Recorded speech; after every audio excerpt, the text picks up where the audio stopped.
John McTiernan's Predator from 1987 is a masterclass in high-octane action cinema. A film that marries brute force with razor-sharp suspense, while delivering a primal showdown between man and monster that has lost none of its visceral punch nearly 4 decades later. The story follows Dutch, Arnold Schwarzenegger, a battle-hardened mercenary leading an elite team into the Guatemalan jungle on a covert rescue mission. What begins as a routine operation quickly spirals into chaos when the squad discovers skinned corpses dangling from trees, signaling the presence of an unseen predator. As paranoia sets in, the group realizes they're not the hunters anymore. They're the prey, stalked by a technologically advanced extraterrestrial with a taste for trophies. What unfolds is a relentless game of cat and mouse, blending explosive machismo with spine-tingling tension, cementing Predator as a genre-defining classic. From its opening moments, Predator establishes itself as a mean machine of pure adrenaline. The jungle setting isn't just a backdrop, it's a character, dense with suffocating humidity and shadows that seem to breathe. McTiernan, fresh off the kinetic energy he'd later perfect in Die Hard, crafts sequences that are both muscular and methodical. The first act revels in the camaraderie of Dutch's team, a rogues gallery of 80s tough guys, including Jesse Ventura's cigar-chomping Blaine and Carl Weathers' slippery CIA liaison, Dylan. Their banter and bravado are quintessential testosterone-fueled shtick, but beneath the surface lies a sly critique of militarism. These men are hyper-competent soldiers, yet their firepower is useless against an enemy they can't comprehend, a metaphor for the futility of human hubris in the face of the unknown. The brilliance of Predator lies in its gradual tonal shift.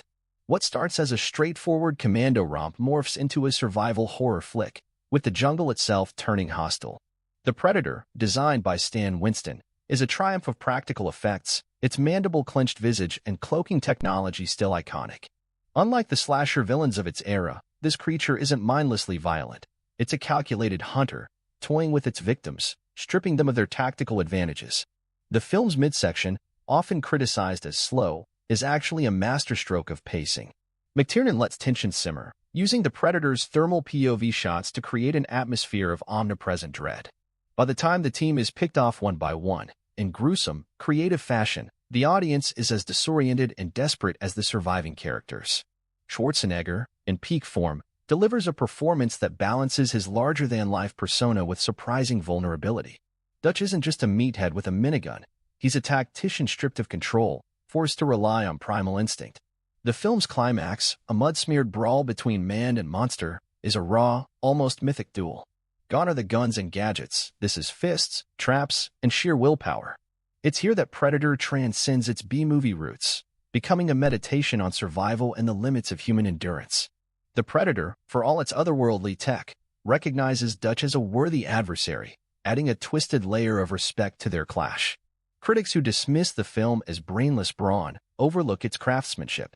The script, penned by Jim and John Thomas, is tighter than a tripwire. Every line, every explosion, every silent stare serves the narrative. Even the much-mocked machismo, the oiled biceps, the cheesy one-liners, feels intentional, a satire of Reagan-era hypermasculinity. The soldiers' downfall isn't due to weakness but overconfidence. Their guns-blazing approach is useless against a foe that thrives on chaos. This subtle subtext elevates Predator beyond mere spectacle, offering a critique of militaristic arrogance wrapped in a popcorn flick. Technically, the film is a marvel. Alan Silvestri's tribal-infused score pulses like a heartbeat, amplifying the jungle's oppressive rhythm.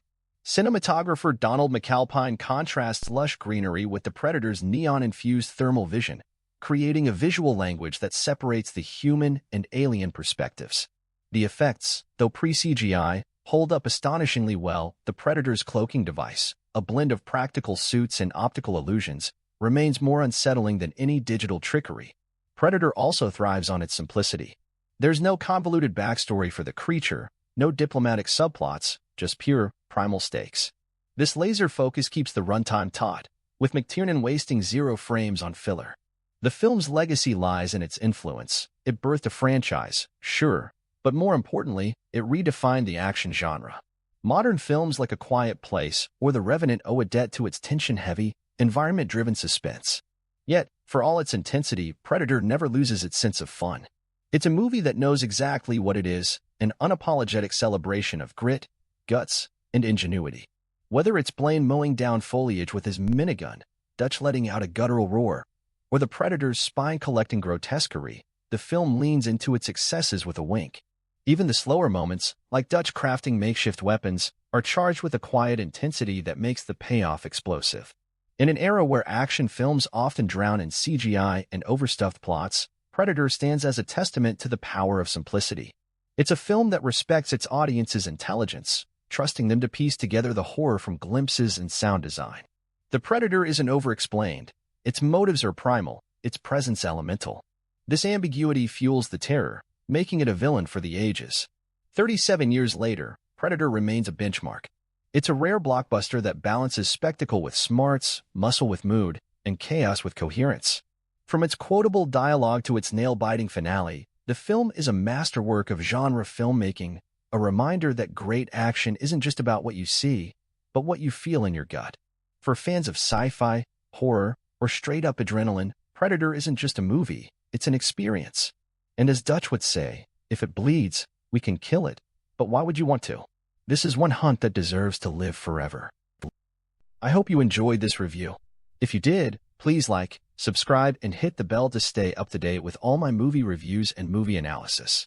I always appreciate your time, and I hope to see you in my next video.